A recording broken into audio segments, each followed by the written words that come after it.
எல்லோருக்கும் இயேசுவின் இனிய நாமத்தில் என்னுடைய மனமார்ந்த வணக்கத்தை தெரிவித்துக் கொள்கிறேன். என்னுடைய பேர் பென்னி.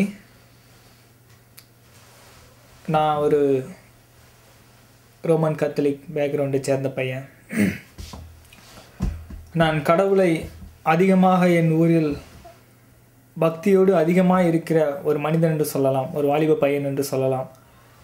ஏன்னா நான் அதிகமாக என்னுடைய நேரத்தை கடவுளிடம் செலுத்தியிருக்கிறேன். ஆனால் எனக்கு உண்மையான தெய்வம் யார் என்று தெரியாது.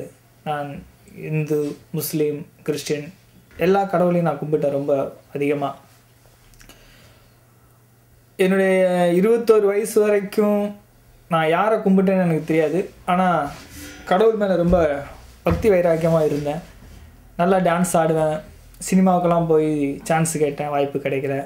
பிஸ்னஸ்லாம் பண்ணணுன்னு என்னென்னோ பண்ணி பார்த்தேன், என்னால் ஜெயிக்க முடியல. வாழ்க்கையில் என்னைக்காச்சும் ஒரு நாள் நான் ஒரு பெரிய ஆளாகணும் இந்த வேர்ல்டில் அப்படின்னு ஒரு பெரிய ஆசைகள், ஒரு இளைஞனுக்கு என்னெல்லாம் ஆசை இருக்கணுமோ அதெல்லாம் எனக்கும் இருந்துச்சு. ஒரு நாள் பெரிய ஆளாகணும் அப்படின்னு ரொம்ப ஆசை. ஆனால் எல்லா இடத்துலையும் எனக்கு தோல்வி தான் கிடச்சிது. வெற்றிங்கிற ஒரு வாய்ப்பே இல்லாமல் போயிடுச்சு. கண்களில் கண்ணீர், இதயத்தில் வேதனை, மிகவும் ஒரு துக்கமான சூழ்நிலை. என் வாழ்க்கையில் என்ன பண்ணுவதென்றே தெரியவில்லை. ஏனென்றால் என் குடும்பத்தில் எல்லோரும் தங்கை தம்பி அனைவரும் படித்து கொண்டிருந்தார்கள். அப்பா ஒரு politics man, he is communist man. எப்பொழுதும் கம்யூனிஸ்ட்டு, பஞ்சாயத்து, போராட்டம் இப்படி போயிடுவார். அம்மா ரசிக்கப்பட்டவங்க, ஊழியம் பண்ணிட்டு வீட்டில் இருக்கிறாங்க.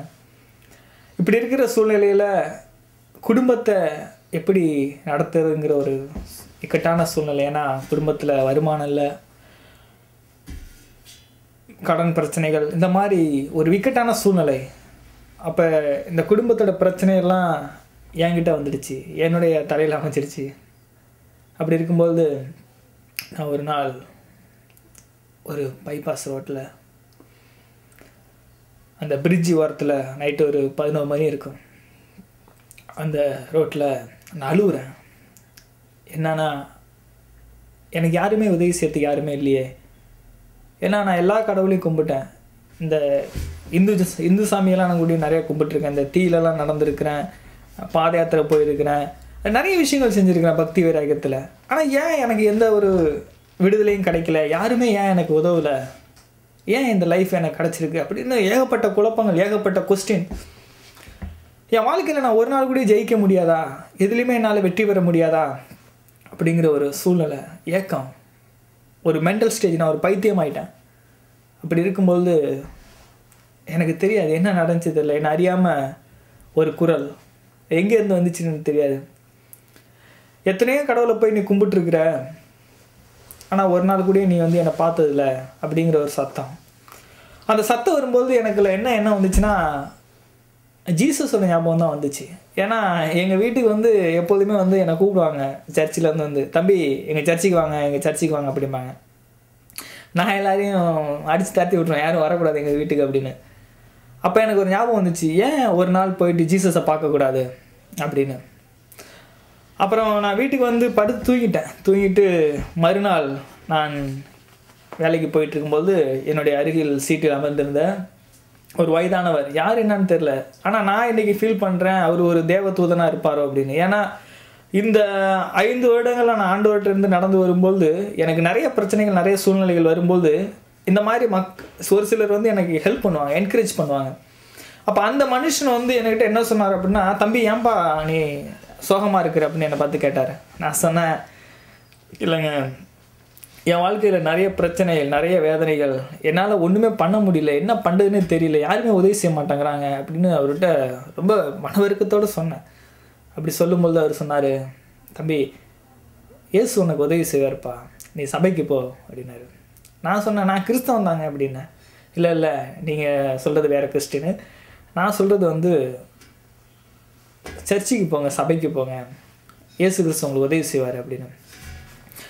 அப்போ தான் நான் என்னை அறியாமல் எங்கள் வீட்டில் உள்ள எங்கள் அம்மாவோட பைபிள் எடுத்துக்கிட்டு அந்த கொல்லுமாங்குடி என்கிற ஒரு சபைக்கு போகிறேன். எல்லாமே இயேசுக்கே என்று என்னோடய சபைக்கு போகிறேன். அங்கே போகும்போது எல்லாருமே என்ன பார்த்து சிரித்தாங்க. நான் எனக்கு என்னடா அது சர்ச்சுக்கு வந்தால் சிரிக்கிறாங்க நம்மளை பார்த்துட்டு அப்படின்னு. ஏன் சிரிக்கிறீங்க அப்படின்னு கேட்டேன். அப்போ சொன்னாங்க அந்த பெரியவங்க, நாங்கள் உங்களுக்காக ப்ரே பண்ணுறோம் தம்பி, அதனால தான் நீங்கள் இன்றைக்கி வந்திருக்கிறீங்க அப்படின்னாங்க.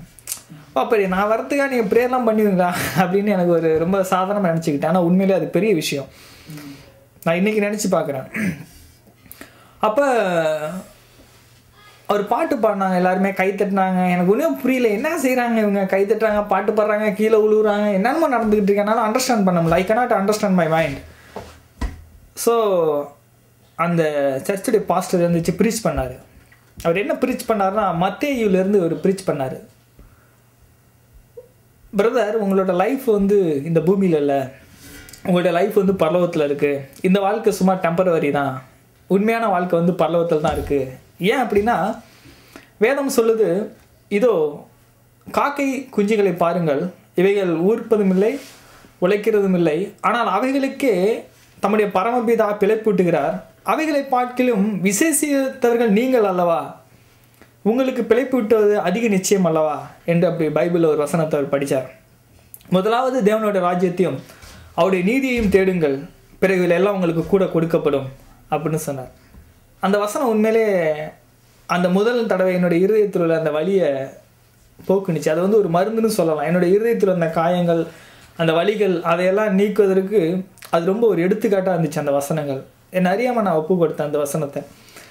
அப்புறம் அப்புறம் கண்டினியூவாக வீட்டுக்கு வந்து நான் பைபிள் படித்தேன், சபைக்கு போவேன். இப்படி இருந்த காலங்களில் நான் ஆண்டவரை புரிஞ்சுக்கிட்டேன். என்னமோ இங்கே நடக்குது, என்னமோ நடக்குது இங்கே. ஏன்னா என்னோடய வாழ்க்கையில் ஒரு சமாதானம் வந்துச்சு, என்னோடய இருதயத்துள்ள காயங்கள் ஆற ஆரம்பிச்சு, ஒரு நம்பிக்கை வந்துச்சு வாழ்க்கையில். ஏதோ ஒரு புதுமை என்னோடய வாழ்க்கையில் நிகழ்ந்துச்சு. அப்போ வந்து எனக்கு வயசு 21, இன்றைக்கி 25. இந்த இடைப்பட்ட காலங்கள் ஆண்டவரோட வாழ்க்கை மிகவும் அதிசயமான பாதைகள். நான் கடந்து வந்த பாதைகள் கரடு மேடுகள், பட் அது ரொம்ப அதிசயமான பாதைகள். ஏனென்றால் அதோடு என்னை தேவன் வழி நடத்தி வருகிறார். இப்படிப்பட்ட நேரத்தில் ஆண்டோட அபிஷேகத்தை நான் பெற்றேன். I can understand who is the Holy Spirit. என்னால் ஆவியானவர் அண்டர்ஸ்டாண்ட் பண்ண புரிஞ்சிக்க முடிஞ்சுது யார் இவர் என்று. தேவனுடைய திருத்துவத்தை நான் அறிஞ்சுக்கிட்டேன். யார் பிதா, யார் இயேசு, யார் பரிசுத்த தேவன். அப்புறம் நான் பைபிளை படிக்க ஆரம்பித்தேன். அந்த வார்த்தைகள் ஒவ்வொன்றும் என்னோடய வாழ்க்கையில் ஒரு புதுமை செஞ்சுக்கிட்டே இருந்துச்சு, அற்புதங்களை செஞ்சுது, ஏதோ ஒரு மாற்றங்கள் நிகழ்ந்துக்கிட்டு இருந்துச்சு. இப்படிப்பட்ட காலத்தில் எல்லாத்தையும் நான் விட்டுட்டேன். என்னோட பழைய வாழ்க்கை, நான் நல்லா டான்ஸ் ஆடுவேன். என்ன மாதிரி டான்ஸ் ஆடணுன்னா கொஞ்சம் ஈக்குவல் பண்ண முடியாது, ஏன்னா அந்தளவுக்கு நான் டான்ஸ் ஆடுவேன். நல்ல ஒரு ஆர்டிஸ்ட் அந்தளவுக்கு நான் இருந்தேன். பட் நான் எப்போ ஆண்டவர் ஏற்றுக்கிட்டேனோட என்னுடைய வாழ்க்கையில் உள்ள அந்த பழைய வாழ்க்கையெல்லாம் விட்டுட்டு, வேலைகள் எல்லாத்தையும் விட்டுட்டு ஃபுல்லாக இறங்கி அநேக வாலிபரில் போய் சந்திப்பேன். எங்கள் ஊரில் இந்து கோயிலுக்கு போகிற பையனை கூப்பிட்டுட்டே அதெல்லாம் செய்யாதடா, அதெல்லாம் பாவண்டா, ஏசு தாண்டா உண்மையான கடவுள் அப்படின்னு ரொம்ப பைராக்கியமாக இறங்குவேன். யாராச்சும் கோயிலுக்கு போகிறவங்கள நிப்பாட்டி அங்கெல்லாம் போகாதீங்க, அதெல்லாம் சாமி கிடையாது, ஏசு தாண்டா சாமி அப்படிமே. ஊரில் போய் டிவி போட்டு ஆண்டோடைய ஏசு நாமத்தை படத்தை போட்டு ஏசு ஏற்றுங்க அப்படிமே. ரொம்ப ஃபயராக ஒர்க் பண்ணுவேன். மினிஸ்ட்ரி அந்த மாதிரி இறங்கி தெருவாக ரிலேஷனை விட சொந்த பந்தம் எவனையும் பார்க்க மாட்டேன், எல்லார்கிட்டையும் போயிட்டு ஆண்டரை பற்றி சொன்னேன். அப்படிப்பட்ட நேரத்தில் எனக்கு ஒரு மாற்றம் என்னென்னா, எனக்கு எல்லாமே இருந்துச்சு, ஆனால் வாழ்க்கையில் பணம் இல்லை. பணம் ஒரு மனிதனுக்கு அத்தியாவசியமான ஒன்று தான். அப்படிப்பட்ட நேரத்தில் நான் ஆண்டவர்கிட்ட ப்ரே பண்ணேன், ஆண்டவரே எனக்கு பணம் தேவைப்படுது, ஏன்னா எல்லாமே நான் செஞ்சாலும் கூட பணம் இல்லாமல் குடும்பத்தை எப்படி ரன் பண்ண முடியும் அப்படின்னு. அப்போ எனக்கு ஒரு வாய்ப்பு கிடச்சிது. என்னென்னா, ஒன்று ஜப்பான் ஏர்போர்ட், இன்னொன்று லண்டன் ஆப்பர்ச்சுனிட்டி. இது எது எனக்கு உண்மையான வாய்ப்புன்ட்டு எனக்கு சரியாக புரிந்து கொள்ள முடியல. அப்போ என்னோடய பாஸ்டர்கிட்ட போய் நான் கேட்டும்போது அவர் சொன்னார், அவர் ப்ரே பண்ணிவிட்டு, தம்பி ஆண்டவர் சொல்கிறாரு நீங்கள் போய் லண்டனுக்கு தான் போகிறீங்க, கர்த்தர் உங்களை ஆசீர்வதிப்பார் லண்டன் தேசத்தில், அங்கே உங்களுக்கு பெரிய மினிஸ்ட்ரி வச்சுருக்கிறாரு அப்படின்ட்டார். நம்மளுக்கு ஏபிசிடியை தவிர வேறு வார்த்தையெல்லாம் தெரியாது. நம்ம எங்கடா போய் லண்டனில் போய் இங்கிலீஷ் பேசி என்னத்தை பண்ண போகிறோம், என்னால் ஒன்றுமே நம்ப முடியல. But I can understand. எனக்கு ஒரு பிளான் பண்ணியிருக்கிறார் ஆண்டவர்னா அதை அவர் நிறைவேற்ற வல்லவராக இருக்கிறார். ஏனென்றால் வேதம் சொல்லுகிறது, அவர் புழுதியிலிருந்து எளியவனை தூக்கி எடுத்து அவனை ராஜாக்களோடும் ஆசாரிகளோடும் உட்கார வைக்கிற சேவன். அப்படிங்கும்போது அவர் கொடுத்த வாக்குத்தத்தத்தை அவர் நிறைவேற்றுகிற வல்லவராக இருக்கிறார். இப்படிப்பட்ட சூழ்நிலையில் நான் அந்த லண்டன் ஆப்பர்ச்சுனிட்டிக்கு போயிட்டு என்னோடய ட்ரையல் கொடுத்தேன், செலக்ட் ஆனேன். என்னோட படித்தவங்களாம் நிறையா இருந்தாங்க, நிறைய எக்ஸ்பீரியன்ஸான ஆளாக இருந்தாங்க. எல்லாருக்கும் அப்ளை பண்ணாங்க, ஒரு 10 பேர் போல். ஆனால் எல்லாருமே ரிஜெக்ட் ஆகிடுச்சு, யாருமே செலக்ட் ஆகலை. ஆனால் ஒன்றுமே தெரியாத எனக்கு மட்டும் செலக்ட் ஆகிடுச்சு. எங்கள் பாஸ் வீடே கேட்டார், யார் அந்த பையன், இவனுக்கு மட்டும் செலக்ட் ஆகிடுச்சு அப்படின்னு. அப்போ 6 மாதத்துக்கு அப்புறம் என்னோடய விசா காரியங்கள் எல்லாம் முடிஞ்சிடுச்சு. இந்த தேசத்துக்கு நான் வந்துட்டேன். இதில் என்ன ஒரு காமெடினா, எனக்கு இந்த தேசத்தில் இங்கிலீஷை பேச தெரியாது, வேறு யார்ட்டையும் ஒழுங்காக பேச முடியாது. எனக்கு தெரிஞ்சதெல்லாம் வேலை செய்வேன், பைபிள் படிப்பேன், ப்ரே பண்ணுவேன், சர்ச்சுக்கு போவேன். என்னுடைய வாழ்க்கையில் கஷ்டம் ஆண்டவரை சந்திக்கிறதுக்கு முன்னாடி ஒரு டைம் இருந்துச்சு. ஆனால் ஆண்டவரை சந்திச்சதுக்கு அப்புறம் என் வாழ்க்கையில் கஷ்டம் வந்துச்சு.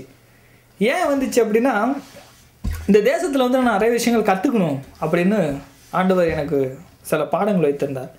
ஏன்னா யோசேப்போட வாழ்க்கையை பார்க்கும் பொழுது, யோசேப்பு வந்து போத்திபார் வீட்டில் வந்து அடிமையாக தான் வந்தான்.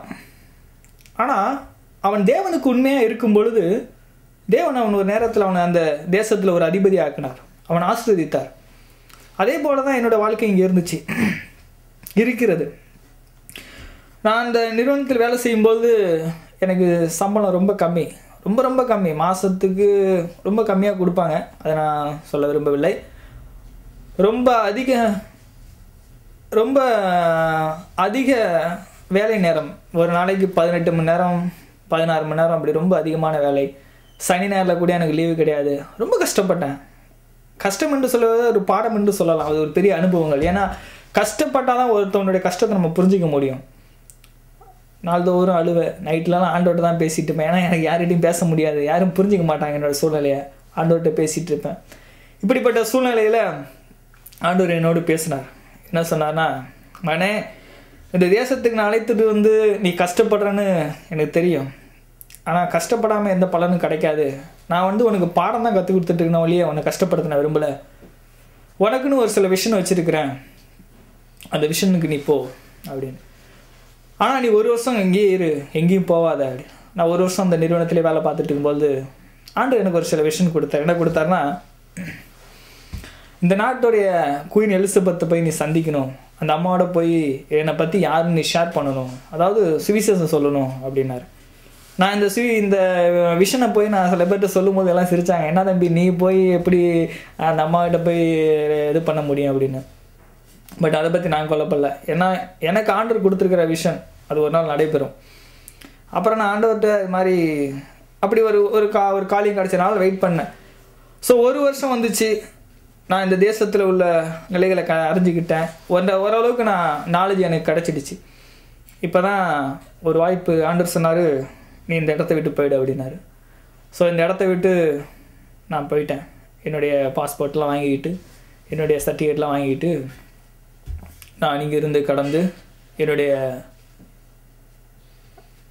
என்னுடைய நண்பர் வீட்டுக்கு போய் தங்கிவிட்டேன். ஏன்னா வேலை இல்லை. இப்போ நம்ம நாடு மாதிரி இந்த வேலை இல்லைன்னா அந்த வேலைக்கு ஈஸியாக போயிட முடியாது. இங்கெல்லாம் சில வீசா அந்த ப்ரொசீஜர் அதெல்லாம் இருக்குது, அப்படி தான் போக முடியும். அப்படிப்பட்ட சூழ்நிலையில் நான் 2 மாதம் ப்ரே பண்ணுவேன், சர்ச்சுக்கு போவேன், ப்ரே பண்ணுவேன், சர்ச்சுக்கு போவேன். இதான் என்னோடய வேலையை. அப்போ ஆண்டவர் ஒரு நாள் எனக்கு ஒரு நல்ல வாய்ப்பு கொடுத்தார். என்னோடய வாழ்க்கையில் ஒரு மாற்றம். ஏன்னா எங்கேயோ பரோட்டா போட்டுக்கிட்டு ஊரில் எங்கேயோ கஷ்டப்பட்டுக்கிட்டு இருந்தேனா, பணங்காசு இல்லாமல் குடும்பத்தில் ஏழ்மை சூழ்நிலை, கடன் பிரச்சனை, இப்படிப்பட்ட ஒரு பெரிய சோதனையான நிலைகள், எனக்கு என்ன வாழ்க்கை என்று கேள்விக்குறியே இல்லாமல் இருந்த நான் ஏதோ ஒரு மூலையில் இந்தியாவில் ஒரு பட்டிக்காட்டு கிராமத்தில் ஆடு மாடு மேய்ச்சிக்கிட்டு ஊரில் சண்டை வளர்த்துக்கிட்டு இப்படி தெரு பொறிக்கிட்டு இருந்தேன்னா